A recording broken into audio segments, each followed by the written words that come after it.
as of right now, there is no Hollowblade and there is no Caleb. I just texted them to see what's going. Let's see.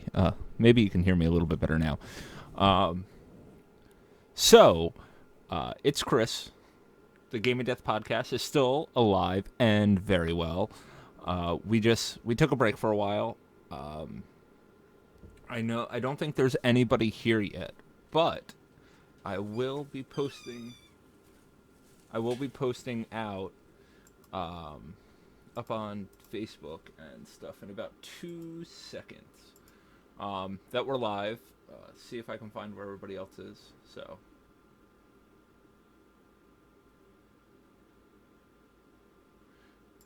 So let's post up onto the Facebooks.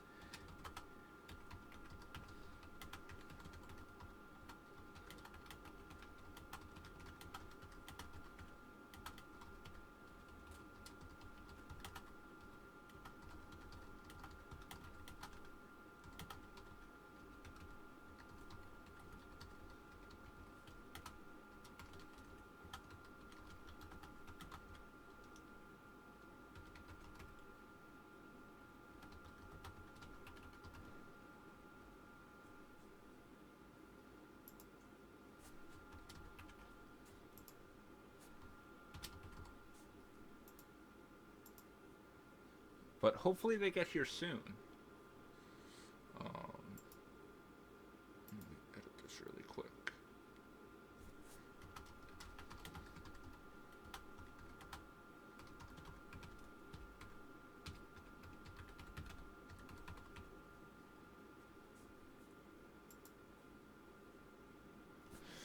So we're not recording as of right now. Hopefully soon, my boys will be here, but do not know.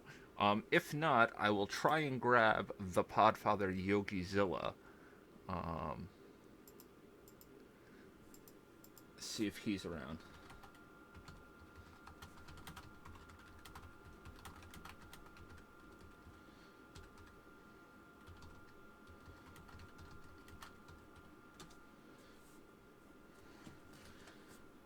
See if start contacting everybody that I possibly can to see if anybody's around.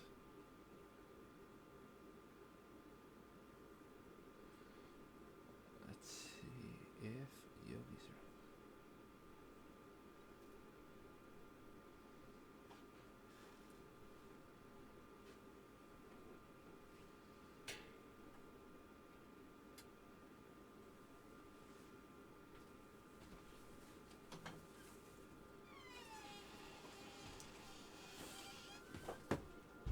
I see nobody in chat as of right now. Let's see. Hey, chat.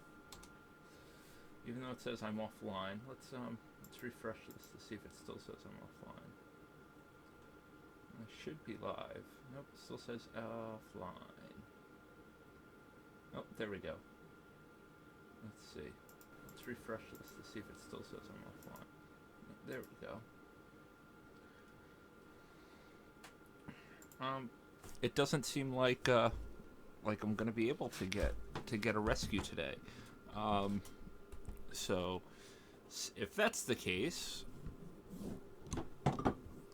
as I knock over my amiibos that I have sitting in front of the that I have sitting in front of my monitor. This is like the second time I'm ever broadcasting from the new room, so it's kind of neat. It's a little different than what I'm used to, but hopefully I sound okay. I don't know because nobody's here. I guess I'm gonna just start recording and hope for the best.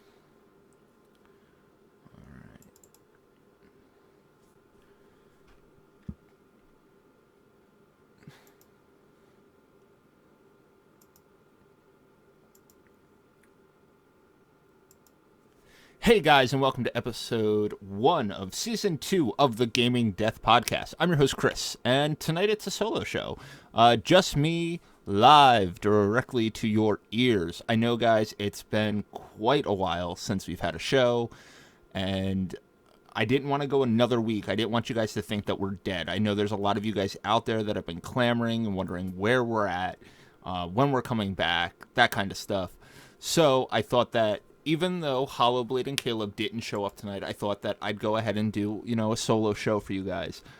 There's lots of news. I'm going to do a lot of housekeeping stuff, and maybe I'll get to some game stuff. Definitely we'll be talking about Final Fantasy. Definitely we'll be talking about Persona 5. I'll talk to you guys a little bit about what I've been playing, what I haven't been playing, and some stuff that's been going on.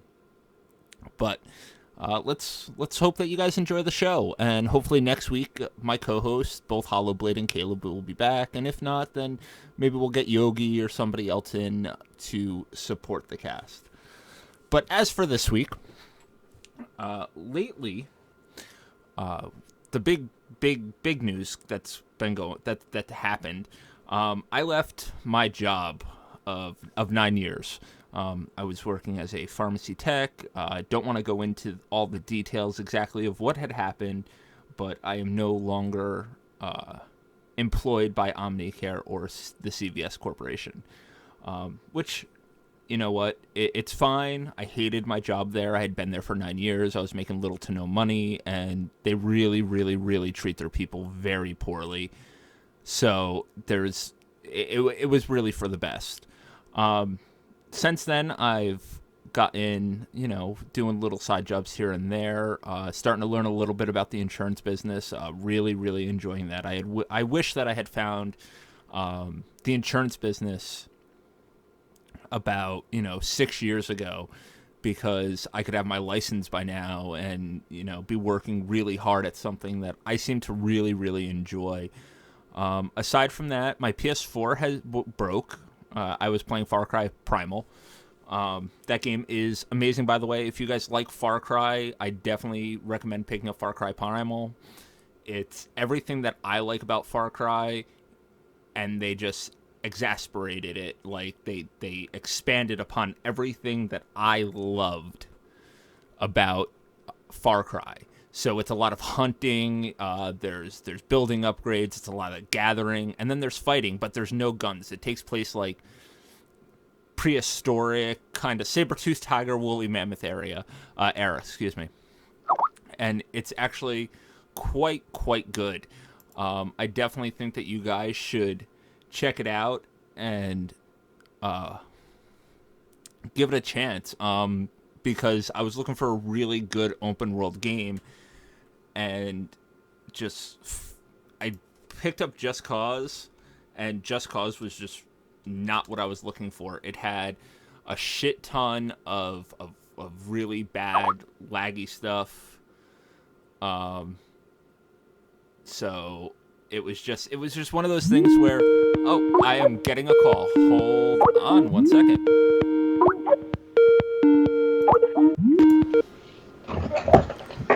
Hello? Hello. You're really, really breathy. Am I? Yeah, you are. I don't know why. It's always some tech issues. Oh, there we go. There you go. Much better. Yeah, I love betas. I don't know. Whenever I participate in the beta, every beta I've participated with, every alpha I participated in, decides to change my mic settings. Like, oh, you don't want this low. Let me raise this for you. Like, really? Are you gonna join me tonight? That's why I'm calling you. Okay, cool. Well, I'll start over so that... Yeah, I do. Then I'll start over because I was kind of floundering there by myself. Hold on. Let me just exit this. And John just jumped in the chat, so... no, I don't want to save changes. All right. You ready to start this? This is Season 2, Episode 1, since I've been gone for 3+ weeks. Season 2? Isn't it like Season 3? Really? No, it's Season 2, because this is the first long hiatus we've ever taken. We've taken 1 or 2 weeks here or there, but we've never been gone this long since we started, ever. Which makes me sad. I know. Trust me, I know. I know the feeling. and we almost didn't have a show tonight because nobody showed up. Well, I would have joined you sooner, but I had like a bunch of like really cool ideas last minute. That you have to strike while the iron's hot. Oh, I know. Believe me, I know. Supposedly, it looks like Caleb might be on. Oh, shit. Oh, yeah, he is. Look at that. Can we add him into this call? Let's see. Yeah, John said the same thing I said. Lol. Season 2 after 150 episodes. Yeah, of course. We're like old school cartoon. Come on. Remember old school cartoons with all that crap going on? But it's okay. Who the hell is typing so loud? Stop that shit. Sorry. But it's been a. Wait, are we live? Yeah. Are we live? Of course we're live. Oh man. Okay. Hi. Hi. I was waiting for the obligatory introductions. No, so that's why I was like. This is like I was waiting to see if Caleb was jumping in. If Caleb was jumping in, then I'd wait for him to start the actual show. Hi, Caleb. Okay, so this is just a pre-show then. I guess so. Hi, Caleb. What's up? Oh my God, he lives. What's going on, man? All right, let's start this shit up. Hey guys, and welcome to Season 2. Yes, after 150 plus episodes, welcome to Season 2, Episode 1 of the Gaming Death Podcast. Back as your host, it's me, Chris. With me tonight, we have Caleb. Yo. And the Podfather himself, Yogi. Or not. We don't have a Yogi. Why, hello there. My apologies. I muted myself because my typing is loud, apparently. Yeah, your typing is really loud. I beat those keys into submission. Right. Well, we've been gone since December. Sorry. Mm-hmm. Sorry. I've had to deal with some of the fallout of that. People are like, what's up with the gaming stuff? I haven't seen anything new in the feed. I'm like, yeah. I have like 300 and some odd emails sitting in our Gaming Death email inbox of like, what the fuck happened to you guys? So it's cool. But we're back. And we should be back to our weekly scheduled programming, same bat time, same bat channel. Before we start and get into some of the gaming stuff that I want to talk about tonight, I just want to tell you guys a little bit of the shit that's been going on. I'll talk about me. If Caleb wants to talk about shit going on with him, he can do that. Yogi is filling in for Hollow. If you want to pretend to be Hollow and say what's been going on with him, that's cool with me. Sound good? Works for me. Okay. Sure. Caleb does not sound happy. What's the matter, Caleb? Not much. What's going on? No, what's the matter, buddy? Let's go. Let's start the show. The show started. All right. Let's continue the show. Oh, okay. All right. So I quit my job of 9 years, pharmacy industry. Woo! Finally. And I've found something that I'm really in love with. I'm doing some insurance-y type work, and I love it to death. And aside from that, before that happened, a lot of real-life stuff was getting in the way. Was that 2 weeks ago we sat down, we were going to record a podcast, and then my boss my kind of boss texted me and was like, hey, come over, I want to talk to you, I want you to meet some clients and stuff. And I was like, okay, cool. And he lives not very far from me, so me and my wife walked over, and I ended up getting drunk and not getting home till like 1 o'clock in the morning. And then last week, Dawn had a really shitty day, and I took her out to see Batman v Superman, which was not very good. But I think I'm back. Everything's much better with me, and that's about it. That's where I've been. Caleb, what about you? What's been going on? Since December? Yeah, since December. I've mostly just been working a lot. We have a new office that's really cool. Right on the end of the bay near the Giants ballpark, if anybody knows where that is in San Francisco, AT&T Park. Super nice. Been spending a lot of long hours here because it's way nicer than the last one, and it has a free gym with all the gym Are you still stuff. at work? I'm still at work. I just got back from the gym. I forgot we had a podcast because I hadn't heard anything. But yeah, I just ran into a conference room real quick. Yeah, so we have a really nice office. I've been spending a lot of time here. They're looking at me for promotion, which is really good, but it just means I've been working my ass off the past couple months, and I'm pretty tired. Don't get as much time for games, but still manage to spend at least 120 hours on Witcher 3. So there's that. I don't have a whole lot of a life right now. Yeah, this is. And I got a cat. I also got a cat. She's awesome. This is the first time that me and you have talked, except for that time that I accidentally FaceTimed you. Oh yeah, it was like 2 months ago. No, that was like 2 weeks ago. Was it? Yeah. Oh, I don't know. But we're still staying in touch. We've all stayed in touch. Don't think that we haven't stayed in touch. We're in a big group message and we talk to each other constantly. So no, just to quash the rumors out there that there was a big fight between me, Caleb, and Hollow, and we're not on talking terms or anything anymore. That is not true at all. Hollow and Caleb and myself are still the 3 best friends that anyone could ask for. So you don't worry. We're not the Beatles. We didn't break up. Because a lot of people thought that we had gotten into this huge fight, Caleb. Really? Yeah, like I have at least 12 emails that are like, so what happened between you, Caleb, and Hollow that you guys aren't talking anymore? And I'm like, where the fuck did those rumors come from? I guess I can see that. Huh. So Hollow Yogi, what's been going on with you, buddy? Well, where do I start? Been working on a bunch of projects, and so far so good. Dealing with Ditzy clients. I've been getting a lot of referrals, which is a good thing. But the funny thing is, like, you would expect that referrals will be easier sometimes than strangers, but because they're referrals, they try to like wheel and deal a lot more.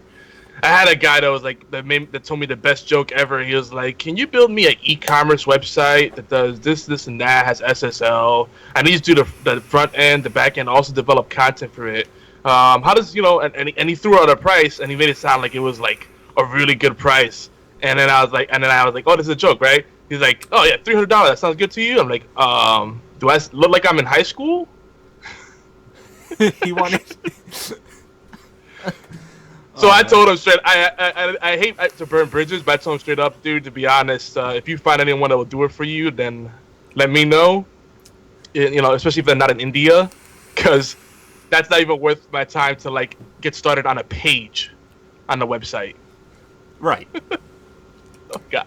So yeah, that's I'm still laughing about it. It's just every time I think about it, I'm like face palming. Like, it boggles my mind how cheap people are. Like people and these are business owners that are making significant income, but when it comes to like their tech, oh, I want to wire my office for this, so I want this Wi-Fi. They're like, how about I pay you $10 an hour? Like, do I look like a McDonald's employee? I don't know. They get paid $15. They get paid $15 an hour.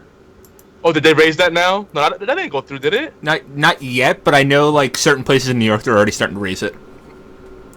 Well, that's New York. See, in New York it makes sense because New York is super expensive to live in. If to be a McDonald's employee and live in New York City, you'd have to like live with like 9 other people to afford your rent. And I'm joking, but that uncomfortable laugh is hiding pain because it's actually true. No, I'm wondering why my recording software just crashed. Oh yeah, the stream went offline too. Oh no. Yeah. No, you're not wrong about that, Yogi. Especially not in San Francisco. You're not wrong. Oh, I know. San Fran is just as bad. I've been out there on business and oof. Yeah. The only reason I can afford like my own bedroom is because I'm in sales. So, yeah. It's not ideal. Yeah, I've done sales before, and it's really lucrative. But for me, it was becoming too soul-sucking. Because most salespeople, they're kind of like, like the managers, the way they train you is, hey, lie to the customer. It's okay. Like, but I can't stand by this if it's not true. Yeah, I can see that. For depending on what the sales job is, yeah, it's Sales gets a bad rap, but it's not entirely untrue what people hear about it. Are we back on? No, what are we doing? we are not. Oh no. But it just kicked back on. Alright, hold on. You want me to turn on my software then? Yeah, because mine completely crashed. Fucking Windows 10. That's why I did not upgrade. Because if it ain't broke, don't fix it. It auto upgraded for me when I during the move. So I turned my computer. I turned my computer back on. It was like, please wait, installing updates, and it was like, haha, Windows 10, and I was like, God damn it. Like my laptop, the laptop I upgraded myself because I wanted to see what it was. You know, it's my laptop. I don't do much on it. Facebook, YouTube, that kind of stuff. So I was like, just do Windows 10 on there because for some reason none of my podcasting software or anything works on the laptop. So I was like, fuck it, I'll just upgrade this to Windows 10, and then my PC, when I moved, upgraded me to Windows 10, and now I don't know why my recorder is not working. But that's cool, because if Yogi can get it up, we can just keep going. I can mash the two together, and everything. You want me to? Okay, hold on. I gotta set it up. No worries. Real quick. Real quick. I think I have a scene already made for you guys. Like Windows 10 isn't bad, John. It's Windows 7 prettied up is basically what it is. I have problems with it because I use the Toshiba 32-inch TV as my monitor, as my main monitor, and a little 23-inch shitty eMachines monitor as my second.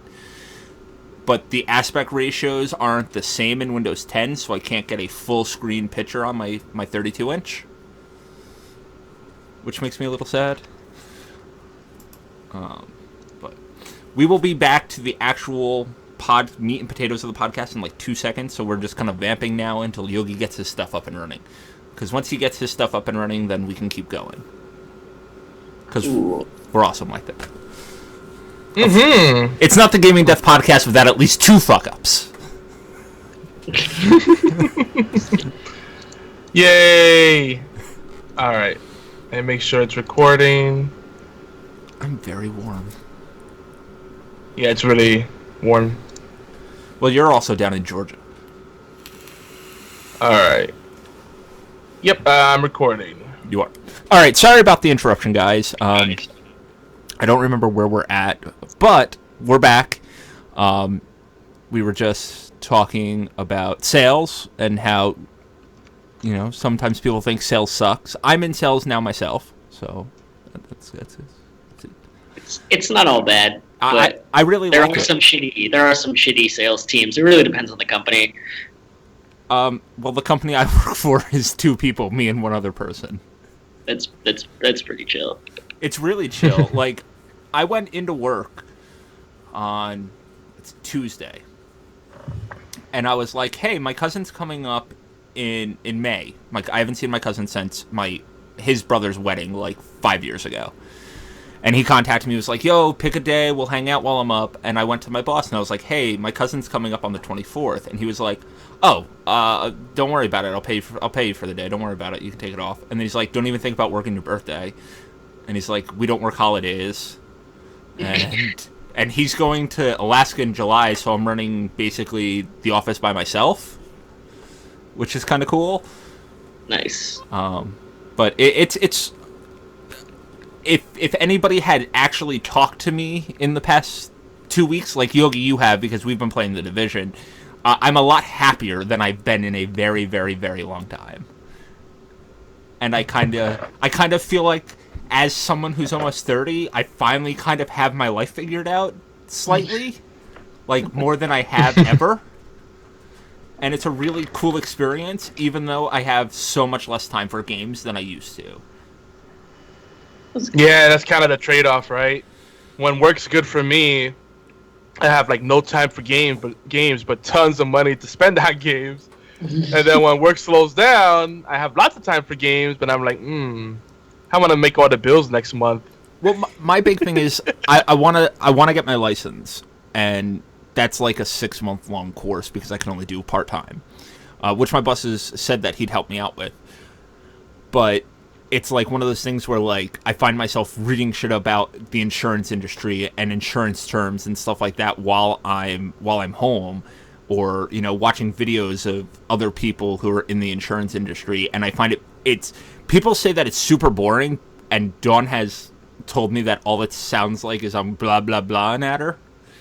But I find it strangely fascinating. It's a bunch of numbers, and it's very legal, and you're selling protection, and it's really cool. And because we're a broker, we're not trying to screw anybody that we represent. So it's fucking awesome. I feel like I'm finally helping people. So it's chill. That's good. That's always good. Feel like you're helping people. Yeah. But I have gotten some gaming in. I don't know about everybody else. I know you briefly mentioned that you had been playing The Witcher for 123 hours, Caleb? Since granted, this is since November. I haven't had time, or haven't really touched a whole lot of games since then. Well, that's not true. I started a couple of others that I want to finish after I finish The Witcher. But yeah, I grabbed it in November during Thanksgiving and or actually, no, it was during Christmas, and I've been playing it since then. I'm almost done, actually. I just finished the expansion. I've got like 3 or 4 hours left in the actual campaign of the game, and I'm done most of the side quests.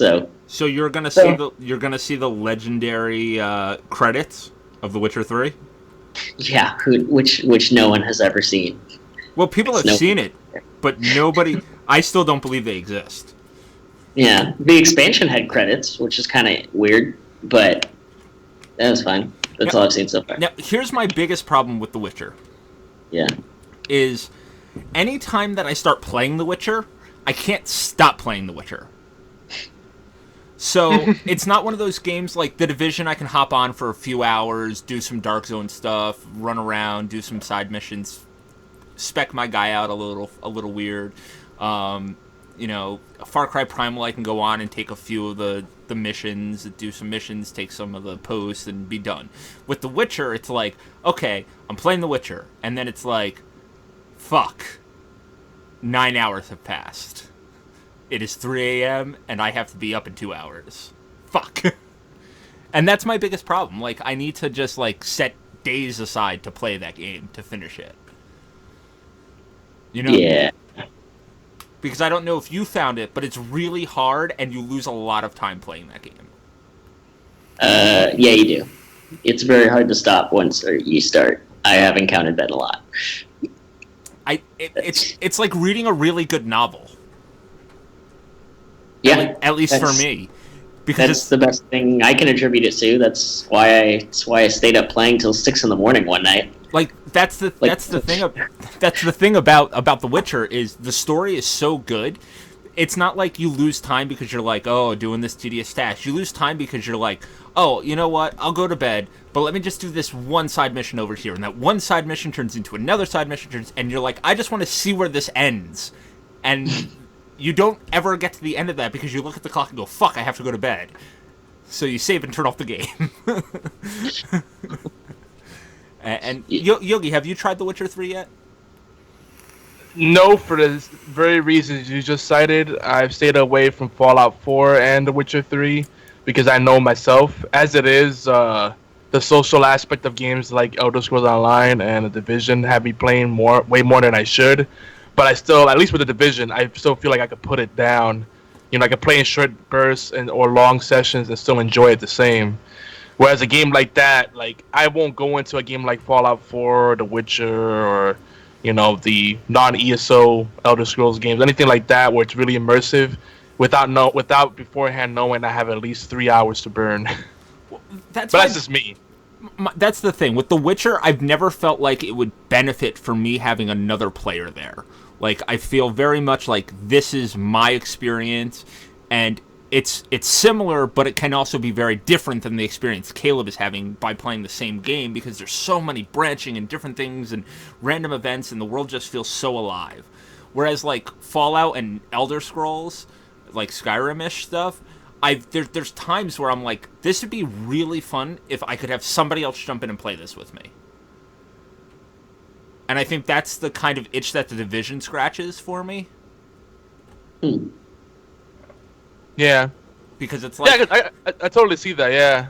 It's like, here's this big open world where different things can happen, and you go into that dark zone, and you never know what's going to happen. You can have some guy that's following you around, and I just randomly decide to kill him. Or we can be scavenging goods, and somebody could try to kill us, and there's 7 of us, so they just fucking die. You know, there's so much that can happen, and it's a big world. But right now, my biggest problem, we'll talk about the Division a little bit right now. My biggest problem with the Division right now is I'm at the end game, and I feel like the only thing left to do is grind the dark zone, and that makes me sad. Like, there's more than that for sure. Like, the crafting is very satisfying. But that's what it is. Right now, it's gear hunting.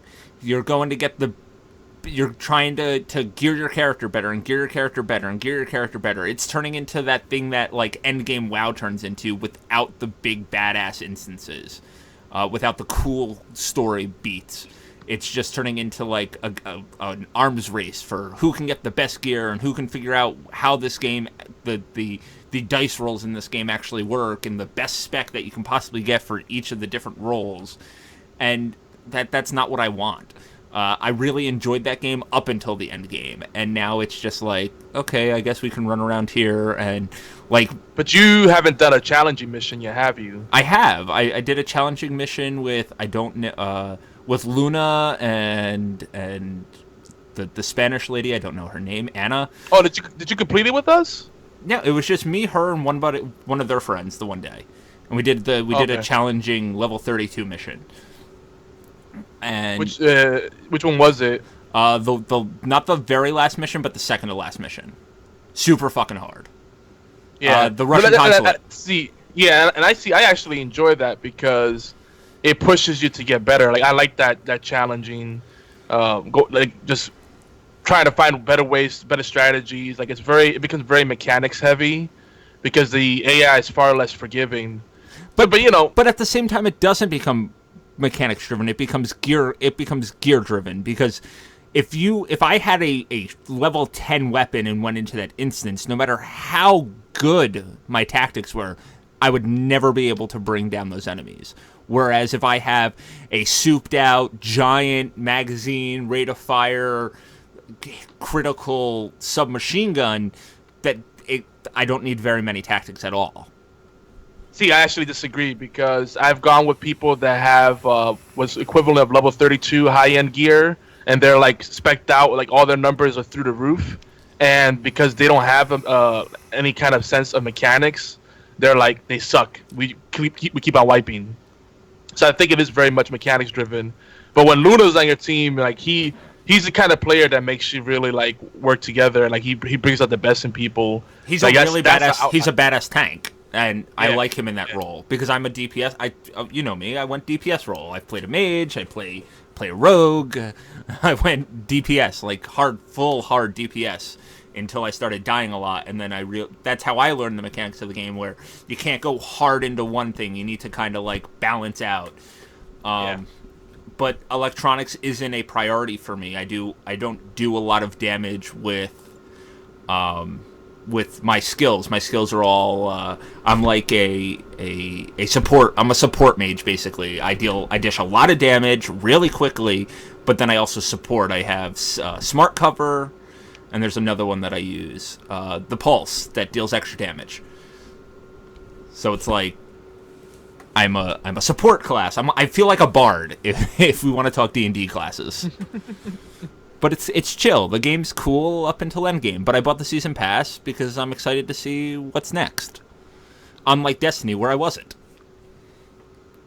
Yeah, no, it's just, and I totally get where people are coming from. I've been hearing that so much, and I'm like, well, the people that are saying that are people that haven't been putting in as much time as I have. Like, I've put in easily 2 or 3 times as much time as most people that have said that, and I'm still having fun with it. So I guess it depends what you're looking for. Like, it's an MMO, right? It's first and foremost an MMO. Oh yeah, of course. And I feel like what MMO isn't gear dependent at some point or loot driven?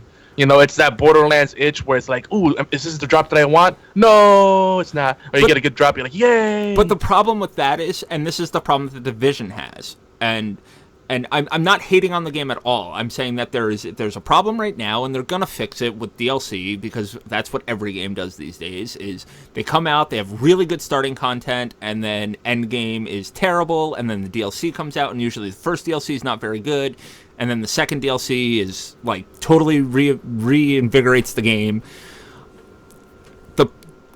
What other MMOs do, excuse me, that both Destiny and The Division do when it comes to endgame content is it's, hey, go do this stuff over and over and over again and hope what you want drops.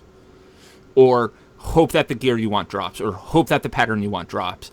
Or go farm these medallions like you do dailies in WoW. There's no instances. There's no endgame Dark Zone instances. You can go to the landmarks, yeah, but that's not great. It's not a ton of fun. Also, the fact that I can only carry 9 Dark Zone items really makes me mad, because you're constantly in the shit doing stuff, and then you've got to pull out of the shit, go extract, hope that you have room in your stash. If you don't have room in your stash, guess you're breaking down some items. And then it's, okay, well, now we all have to take a 12-minute break because we have to go back, we have to empty out our stash, we have to break stuff down, and it's just very tedious and very time-consuming.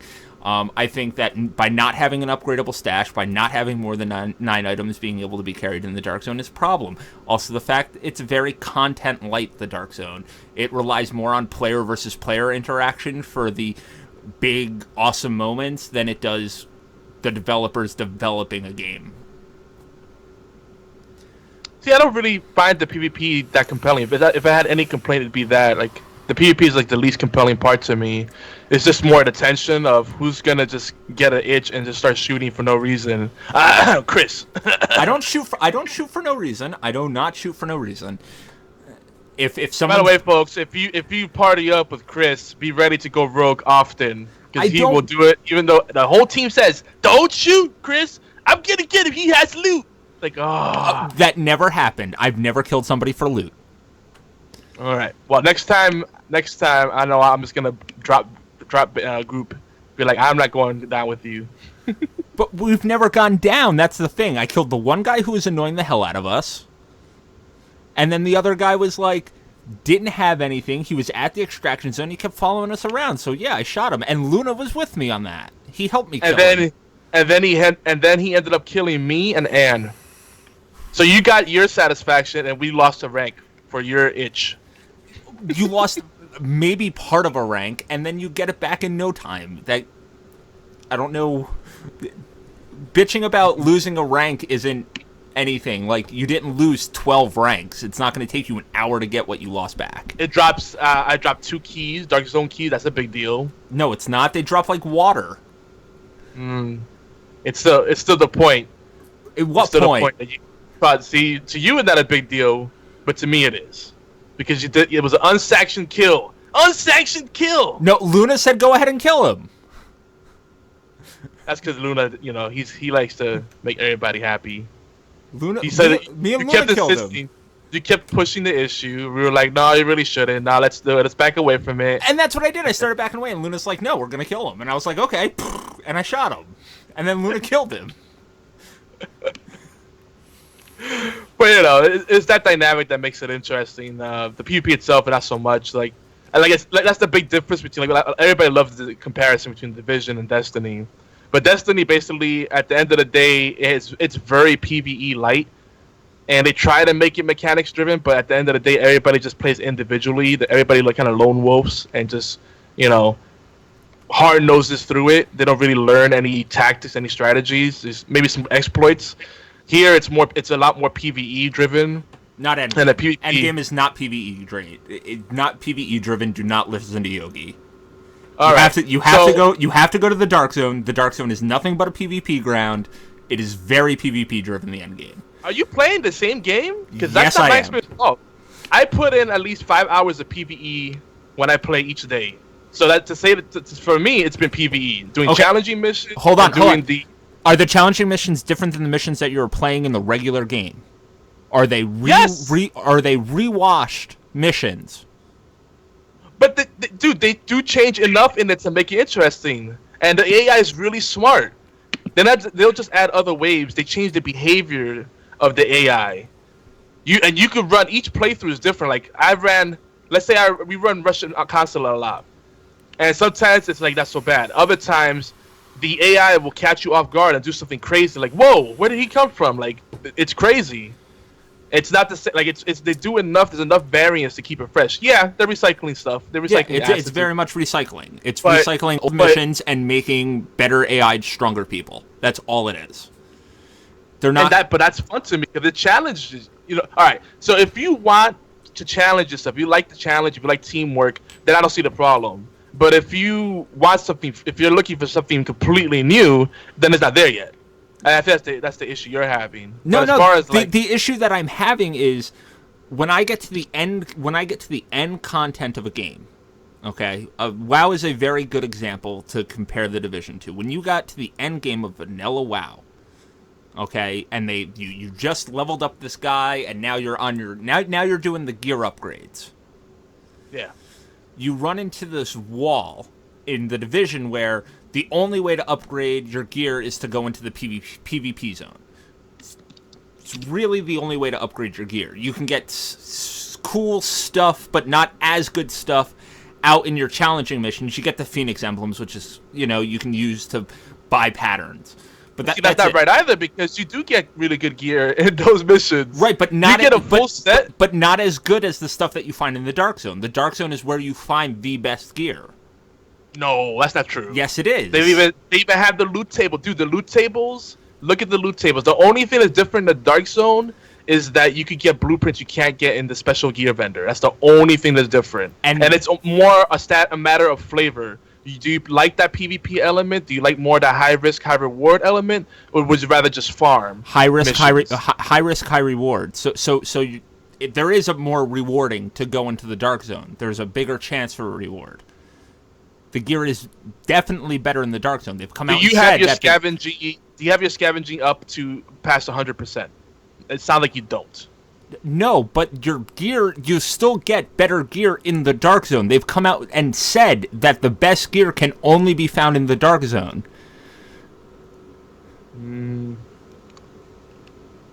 I think it's a matter of luck, but yeah, I mean, like there's certain loot that doesn't drop out in the challenging missions that only drops in the Dark Zone besides patterns. Right. That's what I'm saying. And it's like my big thing is if they were to just make a mission that was for level 30 only, that you only got to play once you got to level 30, that was super challenging, had multiple bosses, took some time to complete, took a lot of time and energy to complete, and you had to work as a team and it felt really rewarding to complete, that'd be really cool to me. But they don't even have one of those. All they have are they reskin and up the AI and up the difficulty of missions that you've already played, and that is my complaint about the game. You're taking it as I'm saying that the Division is not worth buying, or that the Division is no, I'm not saying that. I'm not addressing you. I'm addressing people in general that say that. They're like, oh, screw this game. I only got 80 hours out of it and it's stale. Like, well, I mean, what more did you want? Like, to me, the game is everything that I expected it to be. Like, I'm getting full enjoyment out of it. It was like I said, the Division is a very good game, and I everybody should play the game if you're into that MMO teamworky stuff, because you're gonna want to have friends to play endgame stuff with. The main stuff I didn't really enjoy playing with people. I hate waiting for people to do missions and stuff. So that stuff I didn't really like teaming up with people on. But to do the endgame stuff, you need people to play with. So, but that's enough about the Division. Sorry, Caleb, we probably put you to sleep with that. He goes, mm-hmm. What? Caleb, have you played the Final Fantasy 15 demo yet? I did play the Final Fantasy 15 demo. And how is it? I'm downloading it now. I thought it was pretty good. I actually liked it for what it is. I mean, it's basically like a 45-minute tech demo. It's kind of interesting. I kind of liked some of the stuff that they show off, at least, and it looks incredible, at least to me. It seems to have gotten very divided opinions. A lot of people are shitting all over it. But I thought it was great. It's kind of Kingdom Hearts y, which I think a lot of people. You what? That makes me happy. Which a lot of people who like Final Fantasy don't like, which is kind of confusing and frustrating to me.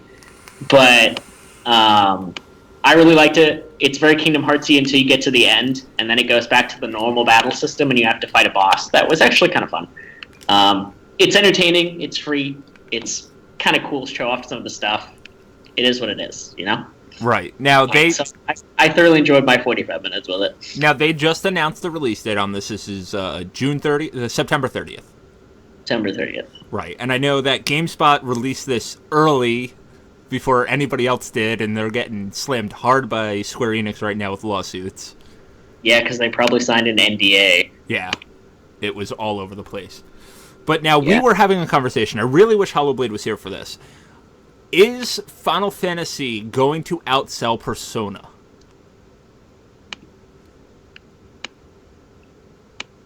And I say that because Final Fantasy is multi-platformed, that there's no way that it won't outsell Persona. There's no way Final Fantasy does not outsell Persona because just for the sheer fact that it's multi-plat. Yeah. That makes sense. And you know, Hollow's coming back, and Yogi, you won't like this. Hollow's coming back, and he's going, but it's the X1. And what I don't think Hollowblade realizes is there are a ton of Xbox Ones out there. Yes, PS4 outsells it. Yes, PS4 outperforms the Xbox One. But there's a lot of Xbox Ones out there. And Final Fantasy is an extremely recognizable name. And coming out early in the holiday season, I think that it's going to bump the sales up. Now, is it going to be successful with Square Enix needing to sell 10 million copies of this game? I doubt it. But it'll outsell Persona 5. Yeah, I saw the Final Fantasy 15 ad pop up on my preview dashboard, and I was like, I was my interest was piqued, I must say. I've been done with Final Fantasy for a long time, so I'm glad to see that there's a demo coming out that there's a demo out for this game, so now I can like fuck around a little bit with it. Yeah. Before I can be like, you know what? Yes, I'm back in, or nah, fuck that, I'm out. So. Yeah, the demo isn't like an exorbitant amount of material, but at least it's something, and you kind of get a sense of what they're trying to do, which is fun to see. Well, that's all I want is because like Final Fantasy 13 was so bad, like story-wise it was really good, and when the world opened up, it was pretty good. But the first like 16 hours of that game, that's nothing but linear run, fight monsters, get to a boss, get to a new area, run to the end of the corridor, fight more monsters, fight a boss. Up until like that first 16 hours isn't fun, but I love the battle system in 13. That's not the game getting good. That's called Stockholm Syndrome. No, because when the game opens up, I don't know how did you play 13 and get to the end? Honestly, I played the first one for about 2 hours and was like, and then I didn't even touch the other ones because they just looked so bad. Final Fantasy 13-2 is not bad. It's the probably Pokemon game. It's the best out of the group. That's not the one where you have like 3 days and you have to time everything super carefully, right? Is that the third one? That's the third one. That's bullshit. That's Lightning Returns. That's the, hey, we're going to try to do Majora's Mask, but not do it as well. Do it really poorly. But 13 opens up after you beat Cid, and you crash to the planet. And then you have free range of the whole planet. But it's still a corridor. But it's not a corridor. It's big and open, and there's lots of different areas and places you can go. It's not like straight line, run around. Yeah. It's like open world. Isn't it just Isn't it just open? It's just open for like one big area, and then it goes back to a corridor, right? No, it's a big open area with different little regions and stuff. It's very much like Hyrule Field from Ocarina. So, like, it opens up and it's really cool, and you're like, yes, finally, it took me 16 hours to get here, now I can do side missions and stuff, and you're like, yay! But then, yeah, it goes back to Cordos towards the end. Oh boy. But I've been done because Bravely Default just did the whole Final Fantasy thing so much better than Final Fantasy had in so many years. Yeah. And now with Bravely Second coming out in like 2 weeks, I'm jazzed, and I'm like, you're Bravely Second. And there's a demo out, so anybody that has a 3DS should definitely be downloading and playing that game. But I know you've been excited for Final Fantasy for a while, Caleb. Yogi, what's your thoughts on the Final Fantasies? You know, I'm one of those weird people that thinks the first one is the best, but it's not just nostalgia, it's just the impact that game had on me. I feel about Final Fantasy 1 the way most people do feel about 6 or 7. Okay. Maybe 8. You know, of course they've done so much since then. I loved 13. It was very tragic that they deviated so much from the formula that worked with the having the overworld map and exploring. They made it too on rails, but I did really enjoy it. And it is a shame that 16 hours later, that's when it becomes off rails experience. You can do whatever you want, and then what's even more sad about it is you don't have to, because you can just go straight to the end and beat it, and there's not really any compelling reason to farm those really challenging encounters other than just challenging yourself. So that's a shame. But, Can I let me ask you something? Was Final Fantasy 1 the first Final Fantasy you played?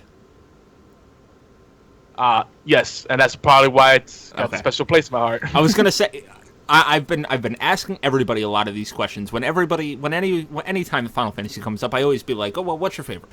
And everybody's got different numbers. A lot of people it's 7. For me personally, it's 6. There's a lot of people out there that are 6. A lot of people out there that are 9. And it's like, oh, that's my favorite Final Fantasy.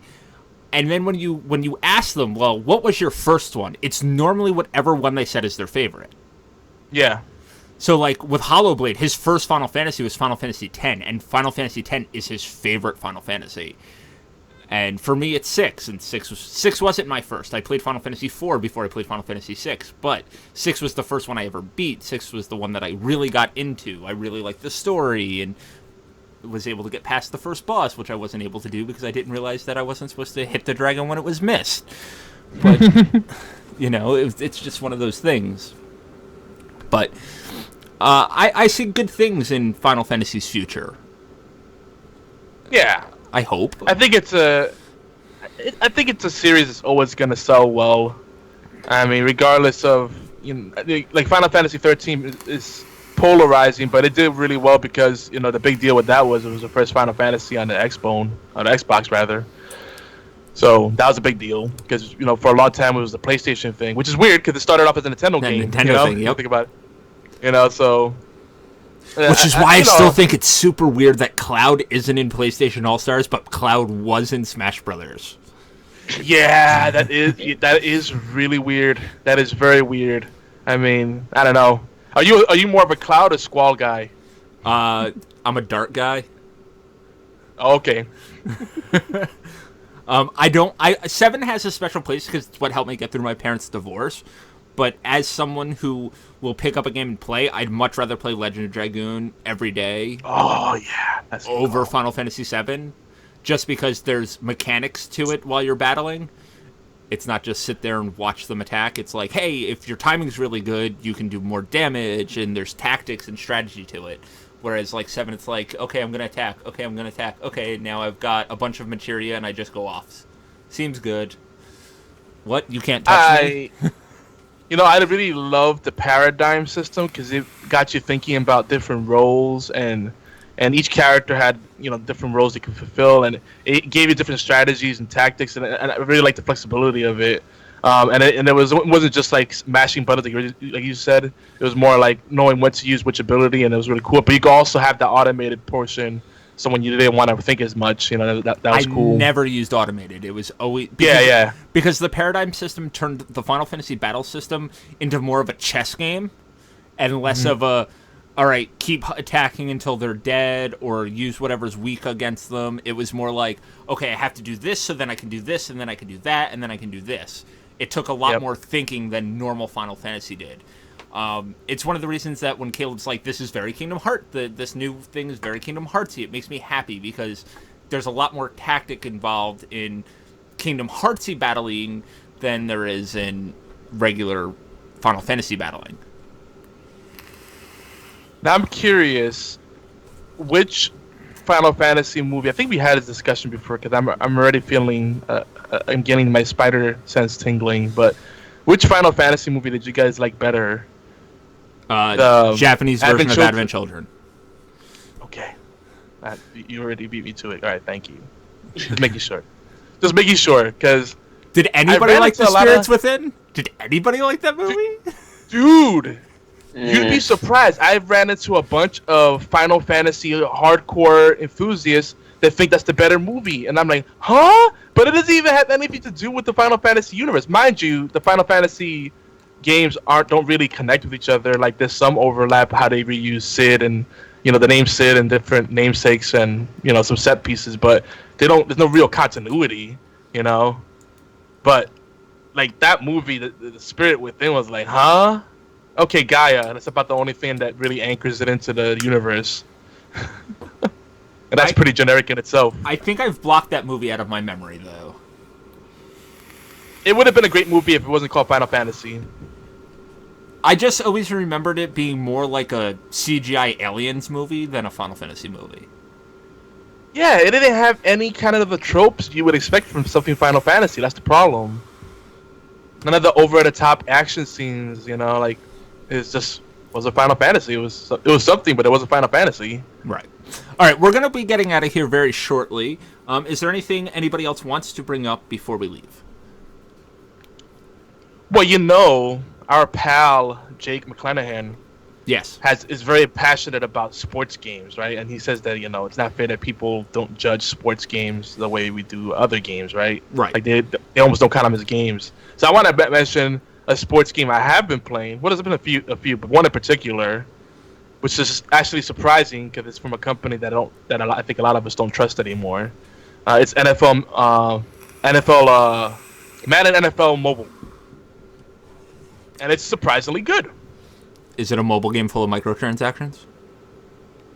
Yes, but you don't have to. Like, it's one of those things where you could grind, and the grind isn't so bad. Like, I've leveled up quite a bit playing here and there, doing potty breaks and smoke breaks and stuff like that. Yeah, Star Wars Heroes was a game that you don't need to spend money on, but I've spent like $250 playing that game. Is that the Diablo-esque kind of one? No, it's kind of like the card game. It's kind of like the Final Fantasy Star Wars game. Oh, that's the one I wanted to try out. And when people started describing, they said cards and Star Wars. I think I really shouldn't. Shouldn't. Hearthstone is bad enough. Like between Magic, Hearthstone, and Yu-Gi-Oh, I'm good. Yeah. You end up. I end up being like, oh well, I can spend $20. I've got the extra $20. All right, spend $20 on a card pack. All right, I can spend the $20 on a card pack, and then I've gone back and looked, and it's like, oh, I spent like $250 on this game. Yeah, that's how they get you. Fuck. Are you guys big on CCG type games? I play live action Magic, and I played Hearthstone for a long time, but I haven't played. Yeah, no. So I know you are, but what about Caleb?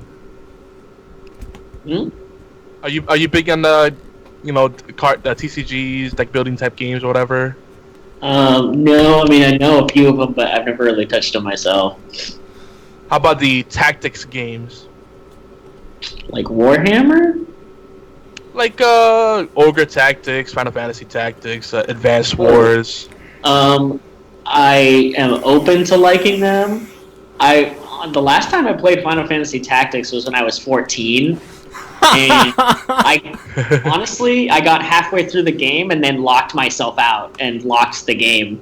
Oh. And so and then I ended up using Game Shark and beat the whole thing. So my only experience with it is not great. Granted, I haven't touched it since then, but I liked Final Fantasy Tactics Advance. I never beat it, but I liked it. So that game is so good. But I got to a point in I think it's the second act at the end where you have to fight a big battle, and then you have to fight another battle with just your main character, and then you have to fight another big battle right after that, and they just go one right into the other. So I fought the first battle and I saved the game, And then I fought the second battle, and I realized it was a really bad time to have made my character a support character, not up to killing everybody else. And I didn't have any other saves, because I didn't realize that was like a thing that was supposed to happen. That game was brutally difficult. I could probably take it now. I just haven't touched it since I was 14. The gauntlet, the saveless gauntlet, is like an old Final Fantasy trope. It's something they kind of abandoned. I miss. It's like, you think you fight the final boss, and it's like, nope, here's another boss. Here's another boss. Oh, are you weak already? Too bad. I hope you were stocked up on items. Yeah. Oh, and now you finally fight Sephiroth. Oh wait, Sephiroth has 4 forms. Have fun. I did the same thing in 8, but that's also because 8 has the most horrendous leveling system. I hit a really bad glitch in 8, and it's the reason that 8 is probably the one Final Fantasy game I don't think I've beaten in the main series. And that I got to the very first seed test, and I killed a monster with Squall, and Squall went from level 3 or 4 to level 99. Oh. And so now Squall was able to fight other stuff, but all the other monsters would one-hit all my other characters because the monsters leveled to the highest level character that you had. Yeah, that's a problem. And I was like, oh, I guess I'm done with this game. I've gone back and gotten to Disc 2, but I don't like 8 very much. I've never beaten 8 without using a Game Shark, honestly. Because when I was a teenager, it was too complicated to try to get through the stupid leveling system and plan it out. The closest I ever got, I beat Disc 3, and then when you start Disc 4, you immediately have to fight a boss. Like, you get to save, but you don't get to do anything else. You just have to fight that boss. And I was just barely strong enough to beat that first boss, and then I leveled up just barely and got to the next boss, and he was way overpowered. And I literally couldn't do anything but use Game Shark. So I kind of like 8, but I have not had good experiences with 8. Before we leave, speaking of level up systems, I've been playing a game on PS4 called Salt and Sanctuary. Yes. This game is really, really fucking awesome. It is Dark Souls meets Castlevania, 2D, amazing. These two, the two chuckleheads that are normally on the podcast, Caleb and Hollowblade, are sitting there talking this game up really hard. And I can't play it because my PS4 had been broken. I took Far Cry Primal out, and this little white foamy disc thing came out. And then it wouldn't read discs anymore, so I had to send it back to Sony, and they charged me some money. And then I got the PS4 back, and I played Salt and Sanctuary, and I just tried to play Call of Duty the other day, and it seems like my disk drive's still broken, so now I have a box sitting out there that I have to ship my PS4 back again. Which is sad. But Salt and Sanctuary, these guys are talking it up, and they're not talking anything about the level up system. So here I am thinking that it's a normal level up system, Dark Soul-esque. And then I play the game, and I level up for the first time, and it surprises me with the sphere grid, and it is the coolest thing in the fucking world. So I just wanted to throw that out there and say, thank you guys for not telling me that there was a sphere grid in that game. I can't tell if that's a joke or not. No, seriously. The sphere grid is my favorite level up system in an RPG. I think it's surprisingly versatile. It's interesting that nobody else has really adopted anything that similar, except for maybe Skyrim, I guess. But even Skyrim doesn't have the diversity that the sphere grid has. It's just cool that you can start with I want to be a knight, and you level up a bunch of stuff for the knight thing, and then you can go and move over to okay, well now I also kind of want to be a cleric, so I'm going to go and take level 1 of cleric and level some stuff up over here, so now I can cast healing spells and beat you in the face with a sword. Which is cool, and I like that I like the diversity that I can make a unique character that's unique to me. You know what I mean? Yeah. Yeah. Yeah. Yeah. No, I definitely get that. It's maybe slightly more versatile even than Dark Souls maybe 1. More than Bloodborne, definitely. Oh, yeah. yeah. It allows for a lot of freedom and creativity depending on what you want to do. Right now in Salt and Sanctuary, I think I'm level 17, and I'm running around with a one-handed flail and a badass shield and just eating things for breakfast. Yeah, I stuck to a whip and a bow because I like to go full Castlevania, or a whip and a crossbow, which I'm gonna switch out for like a flintlock pistol when I think they show up later. Yeah. But and then for the bosses, I just couldn't do damage fast enough, so I started putting points into great swords. So now my secondary, when I fight really gnarly enemies, is just to put everything away and pull out nothing but the two-handed greatsword, and it's a lot of fun to use. See, that's chill. It's super fun, actually. I just haven't found a better flail yet, so I'm still using the flail that I started the game with. But it's also Who did you choose? Paladin. Okay, I thought you were gonna choose Chef. The chef is terrible. That's not surprising. It's like an it's like an alchemist. Okay. Oh, okay, that makes sense. I thought it was a joke. Chef. I love that. Yeah, he literally starts with dressed as a chef, and his weapon is a soup. Is the frying pan? Yeah, it's a frying pan. Okay. That's ridiculous. But he also gets he also gets more potions than everybody else. He gets 8 potatoes. What? I thought it was like the joke version of Deprived, which is like the Dark Souls and Dark Souls 1 character that's level 1 and has no points allocated to anything, and you just have to like figure it out. I thought that's what it would be. All right, guys, thank you very much for hanging out with us on episode 1, season 2 of the Game and Death podcast.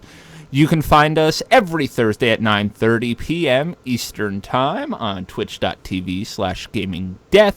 Make sure you guys go over to geekyantics.net. That is our mothership site. That is the site that Yogi runs. He is the podfather.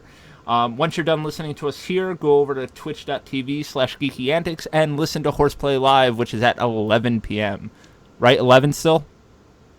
Yep. That hasn't changed yet. Hasn't changed yet. And make sure you guys send us some emails.